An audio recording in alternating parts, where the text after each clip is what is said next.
few episodes ago, I talked about NASA's double asteroid redirection mission. On September 26, 2022, a spacecraft was purposely crashed into an asteroid to influence its trajectory, and it worked. For the first time, humans had intentionally changed the motion of a celestial object.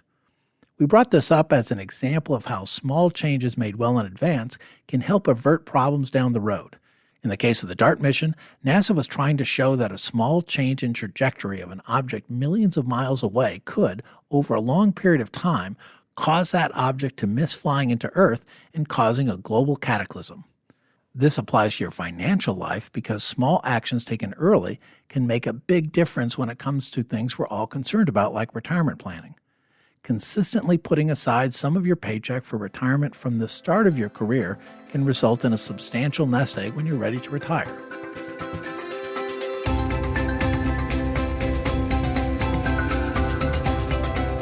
I'm Mark Riepe, and this is Financial Decoder, an original podcast from Charles Schwab. It's a show about financial decisions and the cognitive and emotional biases that can cloud our judgment. I brought up the DART mission again for a couple of reasons. First, it's inherently cool that people are able to launch a rocket off a planet like Earth that's moving rapidly through space and manage to hit a rock 6 million miles away that's also moving rapidly. Second, it reminded me that space people can get really obsessed with the labels that are attached to objects, and that obsession with labels occurs in financial markets as well. Pluto was discovered in 1930 by Clyde Tombaugh, a young assistant at the Lowell Observatory in New Mexico. It was named by an 11-year-old English schoolgirl named Venetia Burney, who had just finished studying the Roman gods. Her grandfather read about the discovery of a new planet and wrote to the observatory with her suggestion. Incidentally, around the same time, a young animator who was fascinated by space had just come up with a new cartoon dog. And while there's no direct evidence, there's plenty of conjecture that Walt Disney named the new pup after the new planet. The Disney Association gave the new planet even more attention and positive PR. In 2006, outrage erupted when Pluto lost its planetary designation and was reclassified as a dwarf planet. How does a planet lose its standing after 76 years? The reason is that astronomers examine space beyond Pluto in what's called the Kuiper Belt. This is an area full of icy objects that are a lot like Pluto, and at least one of them was even bigger than Pluto, which some scientists thought should be the 10th planet. The organization in charge of naming celestial objects, the International Astronomical Union, or IAU, didn't have a formal definition of what constitutes a planet. The informal criteria seemed to be that if a body orbited the sun and was massive enough for gravity to shape it into a round form, it was a planet. If the IAU stuck with this criteria, then new powerful telescopes would be stumbling upon hundreds of new planets in our solar system floating out in the Kuiper Belt.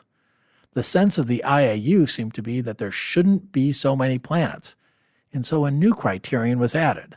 An object needed to have enough gravitational pull that it could clear its neighboring region of other objects. That's where Pluto failed and lost its standing. Late-night comedians were unhappy and ridiculed the IAU. At New Mexico State, where Clyde Tombaugh, the man who discovered Pluto, had taught, students took to the streets in protest. The New Mexico legislature declared Pluto was a planet within state borders. Clyde Tombaugh was from Illinois, and so Illinois followed New Mexico's lead. Hundreds of planetary scientists signed a petition refusing to accept the IAU definition, including a leading expert on Pluto.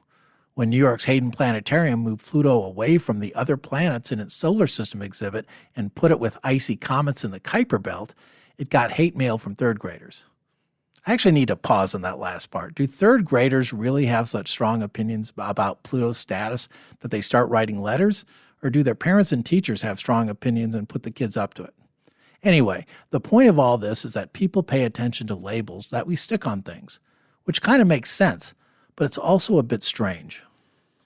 Whether Pluto is or isn't labeled a planet doesn't change the fact that it's this massive rock and ice that's orbiting the sun.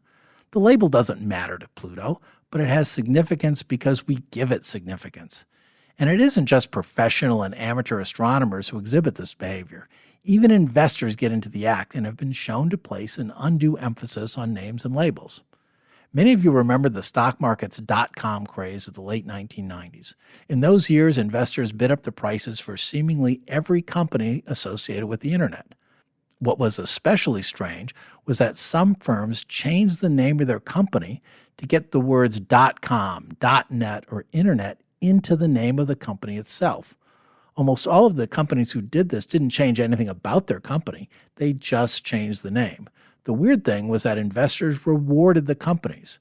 A study of 95 name changing companies in 1998 and 1999 showed massive increases in the stock prices of the companies, even after controlling for many other variables.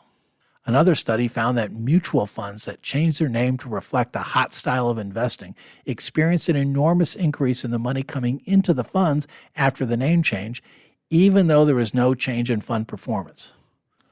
Finally, in my favorite study of this type, a set of authors developed what they called a fluency score for the names of companies. The idea was that names that are short and easy to pronounce would get high scores, and those with long, difficult to remember and difficult to pronounce names would get lower scores. The hypothesis was that investors would prefer names that had a high fluency score, and that's exactly what they found. In other words, companies with short, easy to pronounce names traded for higher valuations than firms with low fluency scores after controlling for all kinds of other factors. The point of all this is that labels don't change a thing itself, but people act as if those labels have meaning. A couple of labels we've been hearing about lately are bear market and recession. But what exactly are they? As we're recording this episode, politicians and economists are arguing whether we're in a recession. But does calling the economic state we're in one thing or another change the economy? To help us make more sense of the markets and the names we use for economic conditions, I'm happy to welcome Ann Sonders back to the podcast. Ann is our chief investment strategist and a keynote speaker at numerous industry conferences. She's regularly quoted in financial publications, including the Wall Street Journal, the New York Times, Barron's, and the Financial Times. She appears as a regular guest on CNBC, Bloomberg, CNN, Yahoo Finance, and Fox Business News. In addition, Ann has been named the best market strategist by Kiplinger's Personal Finance. Barron's has named her to its 100 most influential women in finance list, and Forbes has her on their 50 over 50 list.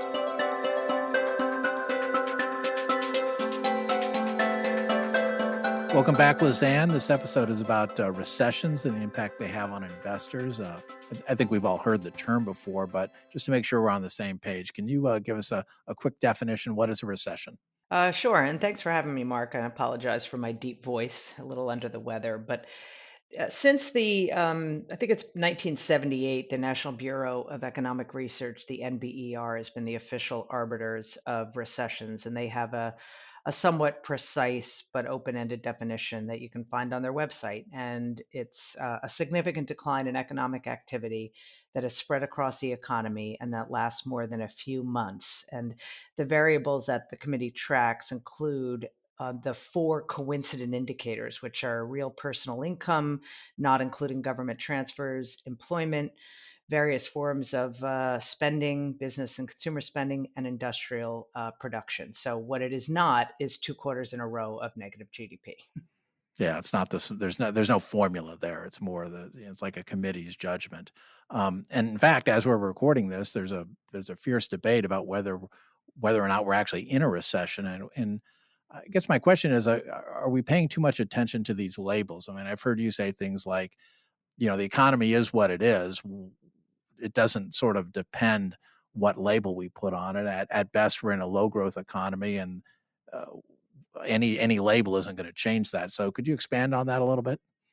Sure, and that has more to do with the timing of you and I having this conversation, Mark. If this was the beginning of 2022 and market was at all-time highs, the S&P and the Nasdaq and Russell were not far off of it, and fourth quarter economic growth via GDP was 7%, then I'd say the debate of recession, no recession really would matter. But in a bear market, with the first half of the year's growth in negative territory, whether ultimately it gets defined as a recession with the purity of the label from the NBER may not matter as much as that distinction would have mattered at the beginning of the year.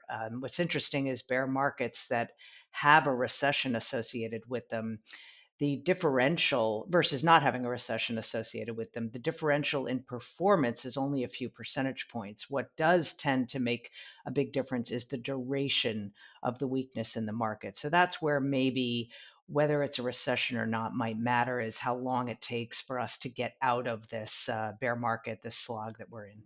One more thing on this definition side of things. I've heard pundits attaching kind of labels to the recessions. I've heard things like rolling recessions, earnings recessions, growth recessions.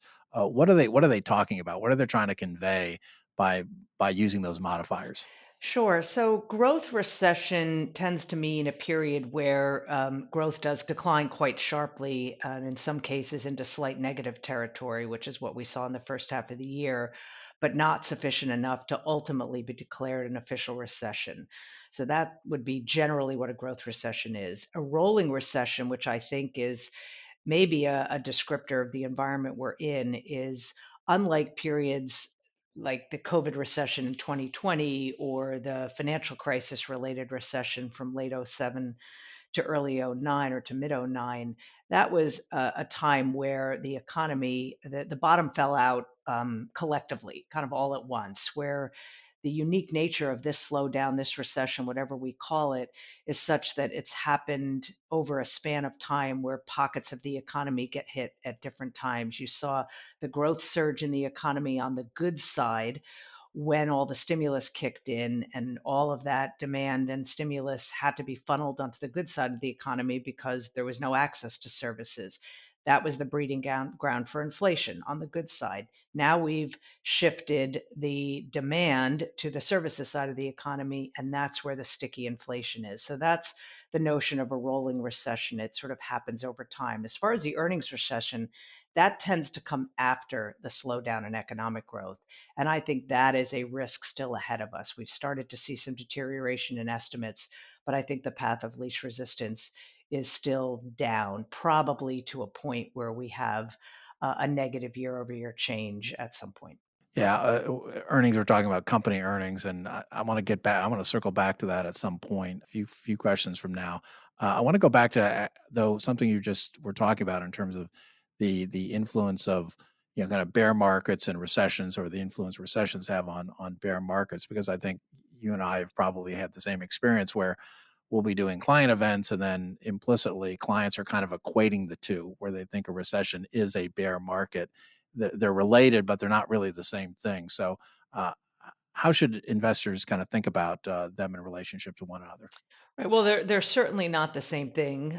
Bear markets are about the stock market, and typically the decline is of at least 20% to qualify for one. If you're using a simplistic definition, we already talked about the definition of recession. Now, yes, more often than not, they do overlap. They come about in what would be called the same cycle, but not always. And interestingly, when you have had bear markets that have been accompanied by recessions, most of the time the bear market starts first, and then the recession is ultimately dated as having started. And typically, bear markets end before recessions end. But there are situations where we've had bear markets. It happened in the World War II, coming out of World War II era, 46, 47. That was a bear market that was not accompanied by a recession. You actually had two bear markets in the 60s, one from 61 to 62, another one in 1966. There was no bear market associated with those, or there was no recession associated with those. And then, of course, maybe more recent would be the crash of '87. Clearly a bear market in a condensed period of time, but no recession. But over the long course of history, more often than not, they do accompany one another.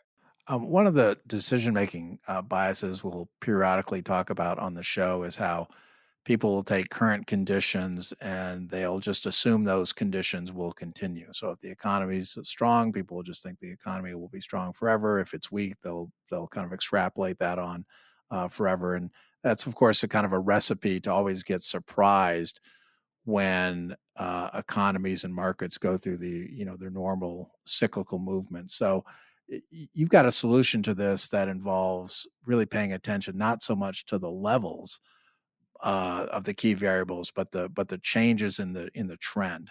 Could you explain what that means and how it applies to what we're going through right now?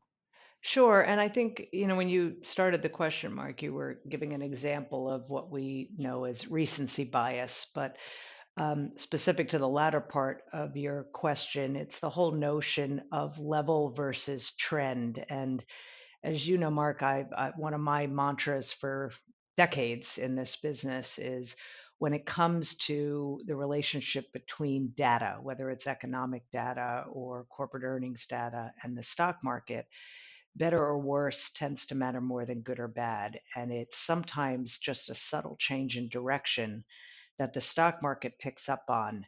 That if, as a market watcher or an economy watcher, if you are looking at data through lenses of good or bad or strong versus weak, you might not pick up on that subtle change. And I mentioned that the stock market has tended to lead both going into recessions and coming out of recessions. That's one of the reasons is that the market has a pretty uncanny ability to sniff out what you can think of as inflection points in the data. So when the data stops getting worse and starts getting better in the case of a move up, and the opposite. But if you think about it by definition, if you're at the top of the V, the data has stopped getting better, is just starting to get worse. In level terms, the data still looks quite good. Conversely, when you're at the bottom of the V and things have started to improve, but you're still low, in level terms, the data looks quite poor, quite weak. But the market tends to key off that subtle rate of change. So looking at the trend, excuse me, and indicators is at least as important as looking at the level, especially because if you wait until the level of data is great, you've probably missed a lot of the bull market and vice versa on the way down. Lizanne, we're old enough to remember the early 80s, which was the last time we saw inflation rates in the US like we're currently seeing. The Fed then as now decided that to tame this, we're going to need to raise interest rates pretty dramatically. Two back to back recessions resulted. Is history repeating itself? Well, I guess the short answer is I hope not, and I think that's the answer just about anybody would give. There's certainly a lot of comparisons being made now between Jerome Powell at the chair of the Fed and Paul Volcker at the time, and we don't know ultimately what the end result is going to be. Powell has been pretty open and honest recently about the possible necessity of a recession, although as is typical of the Fed, they don't use that word. Powell's chosen word recently has been pain.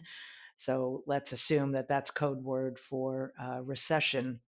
In an ideal world, if that is what is necessary, we only have to suffer through one of them and not the back to back version that we had in the 1980s. I think one of the problems in that environment is some of the fits and starts of monetary policy during the 1970s, kind of pulling the so-called monetary foot off the brake a little prematurely, and that allowed inflation to reignite. And I think that's ultimately what led Volcker to have to be as aggressive as he did. And there were a lot of other unique conditions in the 1970s that sat behind why inflation did what it did that in many cases don't exist today. We don't quite have the kind of wage price spiral that existed in the 1970s. So the hope, and at least our base case, is that although recession is quite likely, there's certainly no given that we have to suffer through two of them, especially since we're not all that far from the COVID recession, and a lot of the vagaries of this cycle are due to the ongoing effects of the pandemic. So if this is a so-called back to back, let's hope the first one was in 2020, and the next one is over sooner rather than later. I think these statements from the Fed are interesting. You've got, Powell, for example, as you just mentioned, talking about pain. Maybe that's a euphemism for a recession. We've got other Fed officials who will say things like, "Yeah, we've got to tame inflation, but we think we can avoid a recession." What's the Fed's track record when it comes to guiding the economy into these so-called soft landings? Well, if you go back to the creation of the Fed in the, I think it was 1913, kind of pre, Roaring Twenties, there have been 13 official rate hike cycles that were actual cycles. There have been a few times in history where the Fed might have raised rates once or twice, but then had to back off because of conditions. So the 13 cycles are true cycles where it was in a somewhat extended period of time of multiple rate hikes. So out of those 13 rate hike cycles, there were 10 recessions and three soft landings. So just the simple math of history suggests that recession is more likely. And I think in the current environment, when you add a pandemic that sadly is not fully in the rearview mirror, the first ground war in Europe since the 1940s, the Fed tackling or trying to tackle an inflation problem that's already out of the bag with a 41-year high in inflation, while also simultaneously trying to shrink a $9 trillion balance sheet. I'm not sure that given history and all of those aforementioned forces this time, that has the needle pointing more towards soft landing. I think that has the needle pointing more toward recession. And I think the best case scenario might be what we already touched on, which would be a rolling recession that might not ultimately be declared an official recession, but one that exerts kind of pain in the economy nonetheless, just over a more unique span of time.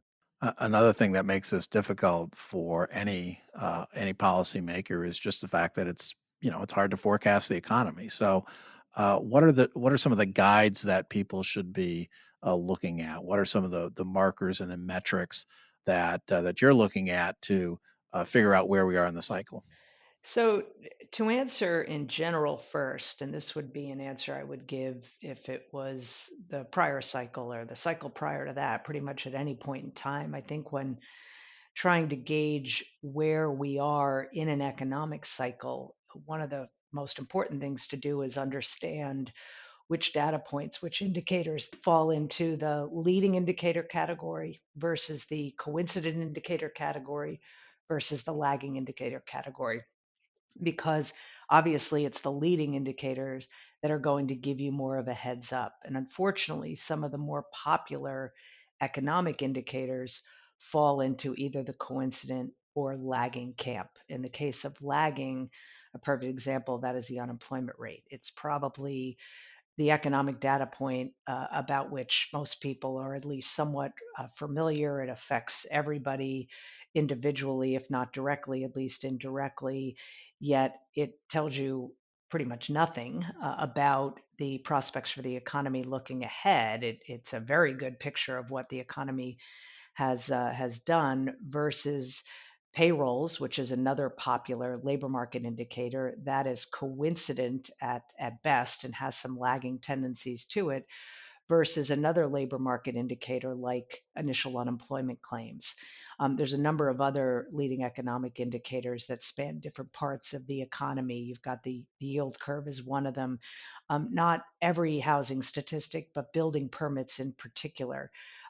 Manufacturing PMIs like that put out by the ISM, in particular the new orders components.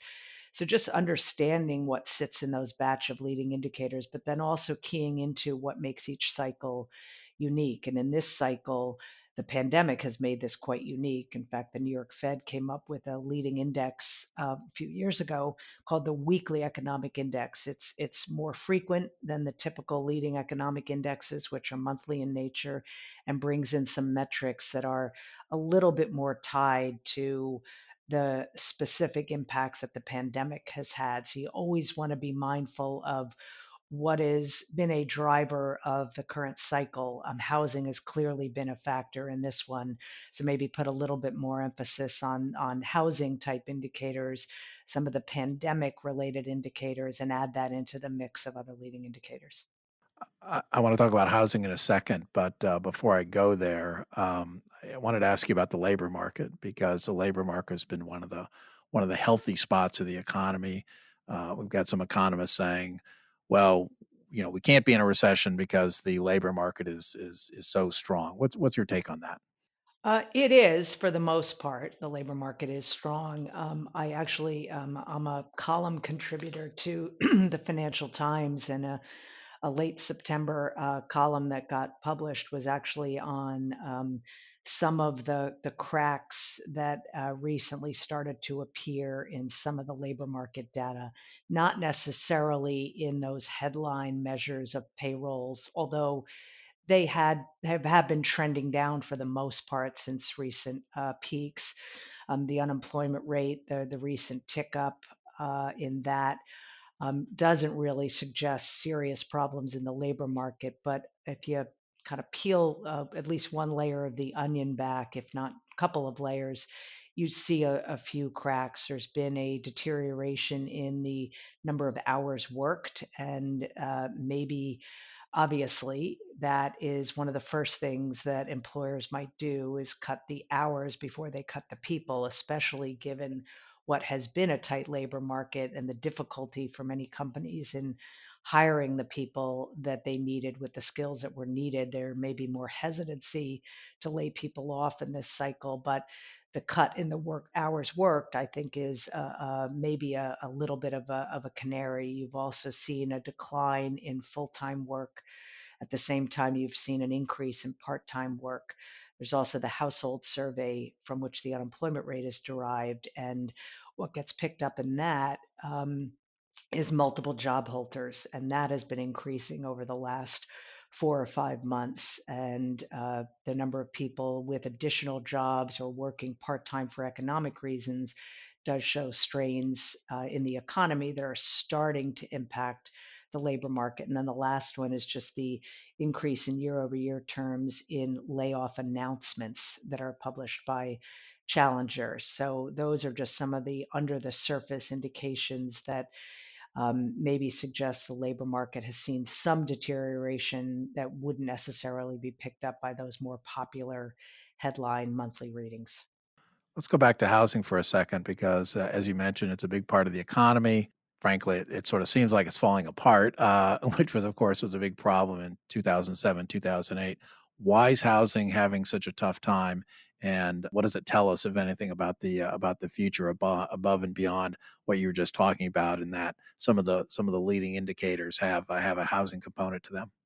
So the pandemic was a significant boost to housing demand in some part, not all part, due to the advent of hybrid working structures. It also came at a time where we were seeing growth in household formations based on demographics. But when you think about housing affordability, it has basically three.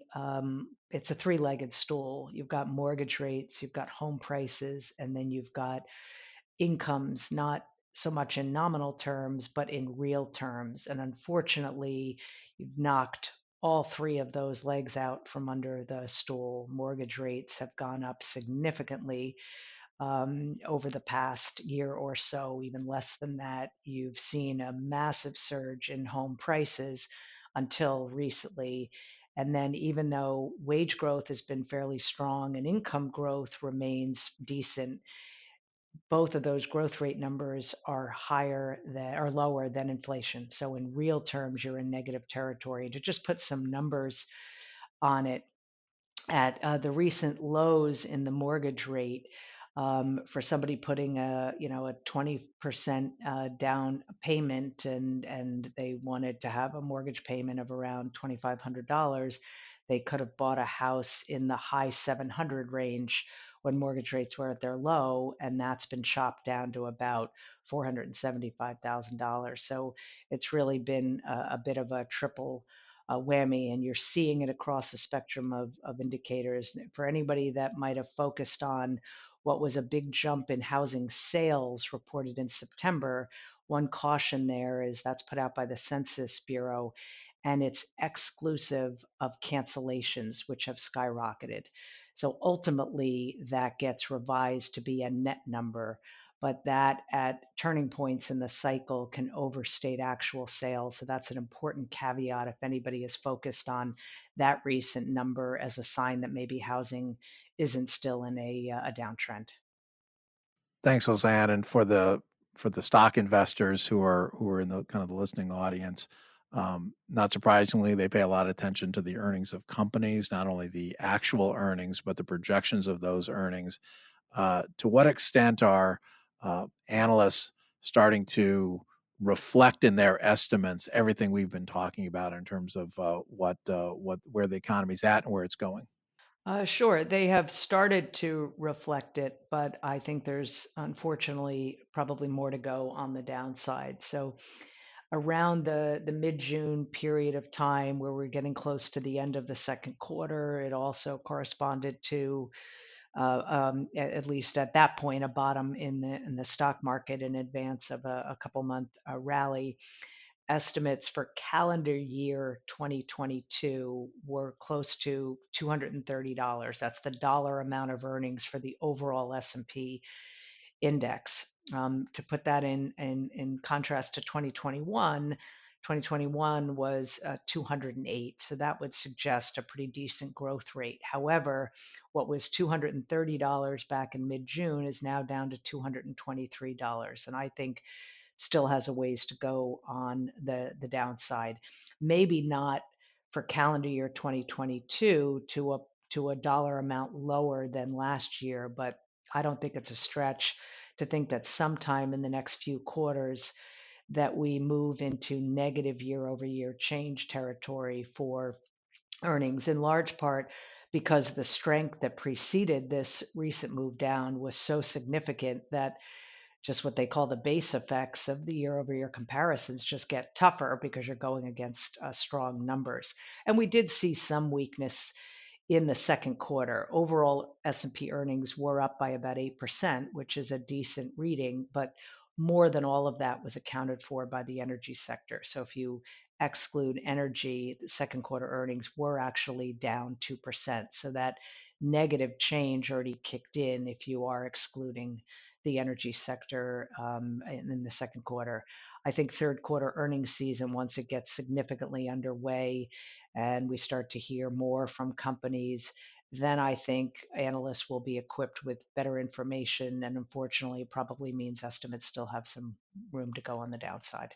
Yeah, and I think one of the difficulties about being an investor is, to a certain extent, some of the data and the trends we've been talking about. Those are reflected in stock prices, and that's why, as we're recording this, I think for this year the S&P is down 22-23%.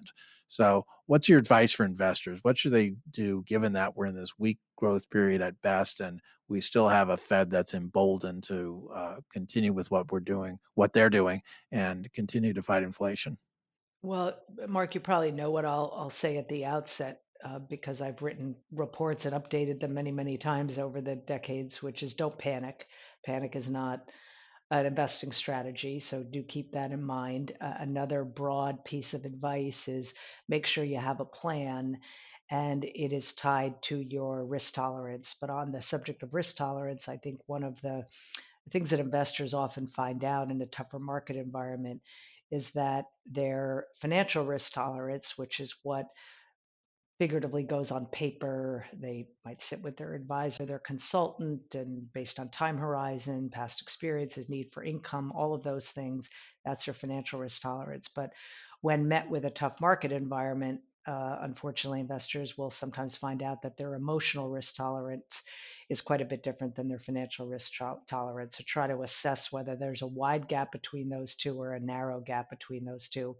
And then in terms of trying to gauge, are we closer to a bottom? As you know, Mark, we don't try to pick tops and bottoms. That's just market timing based on moments in time, and investing should always be a disciplined process over time. But I will give you maybe some checklists, and that this is not a if you check all of these, you're guaranteed to have the bottom in, and it's smooth sailing as far as the eye can see. But what you tend to want to see, especially if you go through what we have been going through, which is a retest of the June lows. If you even maybe retest and go lower than that, one of the things that tends to happen when the market is finding a bottom is breadth conditions, meaning the percentage of stocks trading at new lows, or the volume in the rising stocks versus the falling stocks. There's a number of kind of internal breadth measures. those in the past have started to improve even as the market is retesting or going below lower lows. So that's sort of the better or worse matters more than good or bad, but bringing it into the technicals of the market, kind of an under the surface, things are getting a little less bad, even though closing prices don't look that way. And then specific to the economy, I think we probably need to see some stabilization in earnings estimates, which we already talked about, some stabilization in housing, which we talked about, and then stabilization in the leading indicators, especially things like the PMIs, like the ISM, manufacturing and services. So those would be a bit of a checklist of the kinds of things I'm looking for to feel a little more confident that we're getting closer to the end of this. Yeah, the good news is that, economies do tend to recover, markets do tend to recover. It's very difficult to kind of forecast that recovery, but one of the things I think we've talked about, maybe not on this show, but in other contexts, is that market recoveries tend to be front loaded. That if you wait for the all clear sign, probably you've missed a lot of the rebounds, right? No doubt about it. And in fact, especially if you're looking at a lagging indicator like the unemployment rate, if you were to look at a long term chart of the unemployment rate, and I've certainly showed this in myriad reports, and then put recession bars overlaying that, what you'll see is the unemployment rate is near its low point in each cycle when the recession starts. And not only is at a high point at the end of a recession, is typically still rising. And then when you think about the stock market leading recessions, if you're using a lagging indicator like the unemployment rate and saying I'm going to wait until the unemployment rate is back down to 4%, if you're at say 10% like we were in 2009, you've missed a heck of a lot of the bull market. And or conversely, if you're staying in the market, or you are sort of whistling past negativity and saying that that this bear market's not going to be over until we see more deterioration in the unemployment rate. The bear market ends typically in anticipation of the change in a lagging indicator. So just understanding the relationship between the stock market as a leading indicator for the most part, and then the data and what is most lagging in nature. Sometimes if you're focused on that good or bad in the economic data, you really can miss opportunities on the upside. Ann Sonders is Schwab's chief investment strategist. You can follow her on Twitter at Ann Sonders. You can also go to schwab.com/Ann Sonders to see a collection of her pieces. That's schwab.com/LIZANNSONDERS. Ann, this has been great. Thanks for being here today. Well, thanks, Mark. Thanks for having me, and thanks for putting up with my slightly different voice today.